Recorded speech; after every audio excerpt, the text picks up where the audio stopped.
Are you ready to dive into your deepest emotions? Don't be intimidated. We are going to do 3 exercises as a color study, but we are going to use our emotions and then apply color and marks to them so that when we step to our studio table and our art journal, we have a bit of a story that is intuitively ours and a color palette that feels really good and really authentic to us. You ready to dive in? Let's go.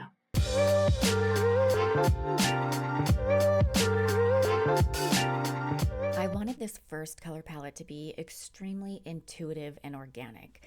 I wanted my energy of my body to just be imprinted on the palette that I was creating. So what I did was I just added water to the paper and then chose a color from my watercolor palette, and I just went ahead and let the water flow, and then I was going to assign a emotion after. All paint is going to react differently. Just depends on the pigment and the makeup, the chemical makeup of the paint, and how your water flowed when you put it on the paper. And that's what I love about this process. It's extremely organic and intuitive. You're playing with water, your energy is flowing onto the paper, and I feel like this is just a really great way to not have any control or conscious depiction. It's a great way to just let loose and let your energy do the talking.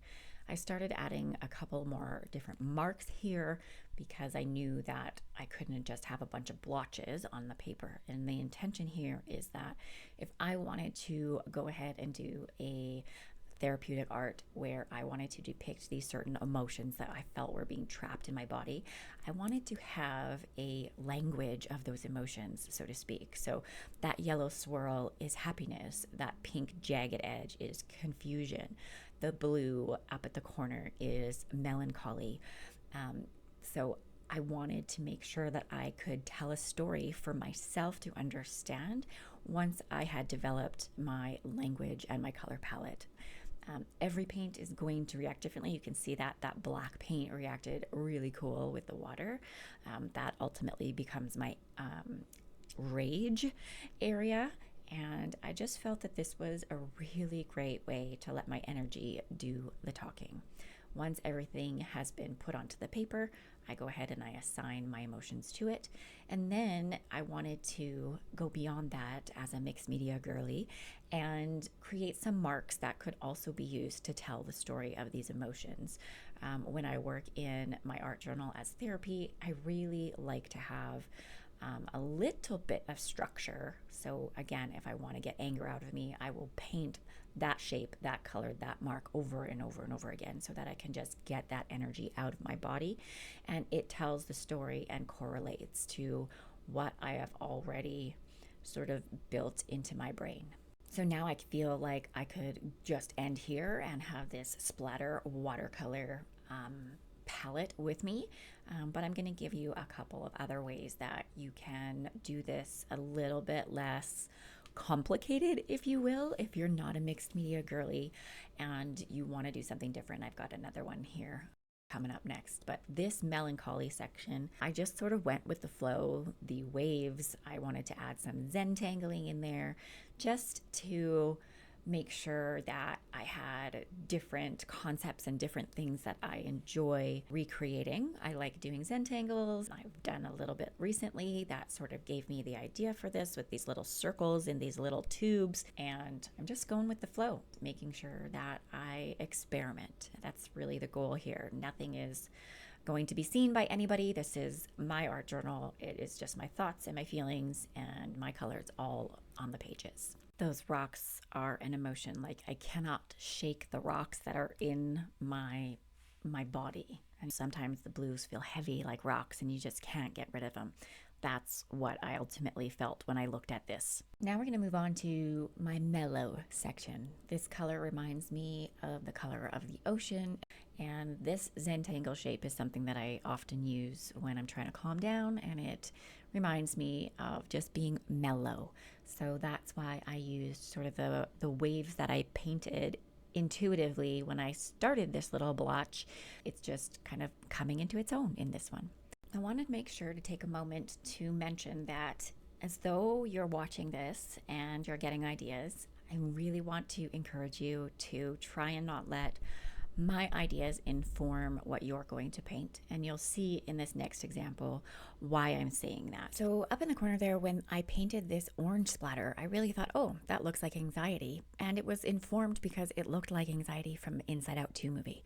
So I changed it to be the emotion of triggered. So that's just something to always keep in mind. Make it your own. So further on that vein, I am going to not explain sort of all of my ideas here. I want you to just get this inspiration, and you're welcome to share your mark making and your color palettes in our Patreon group or in our Instagram group chat. Those are my 2 free communities. Just pick one that you hang out in, and I'd love to see you there and share your work and be part of our creative community. Those are the 2 places where I share most of my behind the scenes and creative processes. So here's my finished piece. Now I have a color palette and a language that I can use in all of my future therapeutic art journal pages. Next, I'm going to teach you something that's the opposite of this one, which is super simple. Stay tuned. So now that we've built up our color palette and assigned certain colors to our emotions, we're going to create our emotion rainbow. And this is just a more simple depiction of the color palettes we've already chosen. And then we're just going to put them in the shape of a rainbow. This again is going to be a mixed media piece. We're going to go in with some marker after we've done our arches. And then we are going to add on the emotions that we are using here to depict these colors. For example, for me, the yellow is joy, the yellow ochre is happy, and I go on from there. Now, I'm not making all of these colors and the marks that are going onto the paper super cohesive. I want to have some little splotches and jaggedy edges, and I want the watercolor to be dry in certain places and nice and soapy and drippy and mixy in other places, because I'm going to go in later as a mixed media girly and add some different marks, etc. Now, this is a very different way to depict a rainbow. We're so used to seeing our rainbows with the RGBV, and this just kind of gives you a different idea of how you can go through certain emotions throughout the course of your day.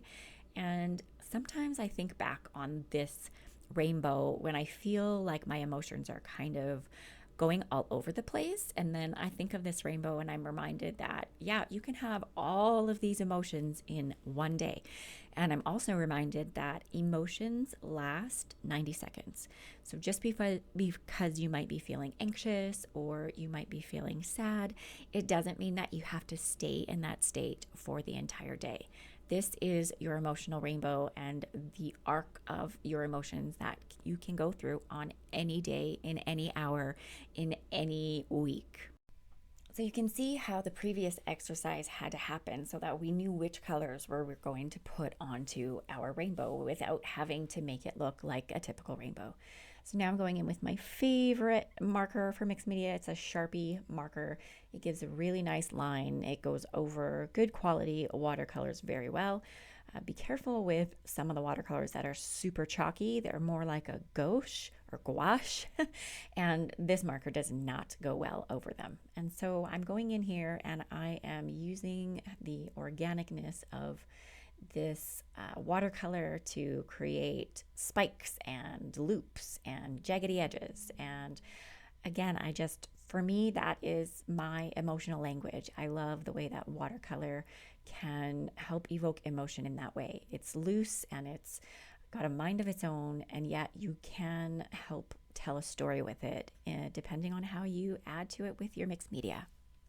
And if you'd like to see the end of this piece, I encourage you to join me on my Patreon or in our Instagram group chat. The details are in the description below. This next piece is for the very brave who want to make their own colors. So we're going to use some washi tape, create a grid on your page. I wanted to make one that had a lot of options. So I used a skinny washi tape and I gave myself 3 columns so that I could really play around. So we're building again off of the emotional color palette that we have already created. And this is your opportunity to create your own types of colors. We're going to start on the left-hand box with the color that's directly from your watercolor pan, and then we are going to add colors to it. This is a way to create your own color story, and you'll see when I start mixing colors which ones really jump out at me and which ones really make me want to use in my work. And this is a great way to release perfectionism and experiment and play. I know that nobody's going to go on and create all of these unbelievable, art pages or paintings. But if you're here, you're just like me and you have a creative heart and you want to learn some techniques. And this is literally what they do in art school. This is how they paint, how they practice, how they learn all of the theory that is presented in an art school. What happens when you mix yellow with pink? It creates this beautiful coral color. And these are colors that cannot be found in this way out of any paint pan or any paint tube. And you can continue going. If you don't have enough space on here, make your grid lines smaller. Give yourself a lot of opportunity to play, and don't forget to keep adding water. So here I'm adding a little bit of an aquamarine green to that blue color, and that one's nice, but I really like what happens next when I add this sort of pea neon green. And don't be afraid to go back to the original color and, blotch off some of it if it's too dark. But I'm loving that coral color that's up in the middle, and then I really love the depth and the moodiness of this blue and green. So now I'm taking this pinky red, putting it on our left-hand column, filling in the rest of the splotches with the same pink, and then I'm just going to add to it. I'm not going all the way to the washi tape because I just don't want to make them mix. I have no idea how well that washi tape is going to stick to my paper. So now I'm adding sort of a yellow ochre to that pink, and I like that peachy orange. I think that would be a really beautiful color to use in like a wildflower sort of scene. So I know that our art journals and our therapeutic art is really just about learning about ourselves, but I know that you're all creative, and this is just a way to learn some new creative skills. Now, I am making the conscious decision to choose my favorite colors from my paint palette: the yellow, the blue, the pink, and the purple, because those are the colors that I just instantly gravitate to. Now, I do have the color wheel over here as a reference because I want to make sure that I don't go ahead and mix opposite colors. When you start mixing opposite colors, things can get a little bit crazy really fast. So I wanted to make sure that I was staying within the color family: red and orange and yellow, green and blue, blue and purple, so that I didn't make any crazy colors that were just a waste of time. I ended up loving this muted little mint green that came directly out of the pan. I wasn't expecting that color, and I definitely need to add it into my frequent paint color repertoire. And then I love that really vibrant yellowy green that came when I added that sort of bright green.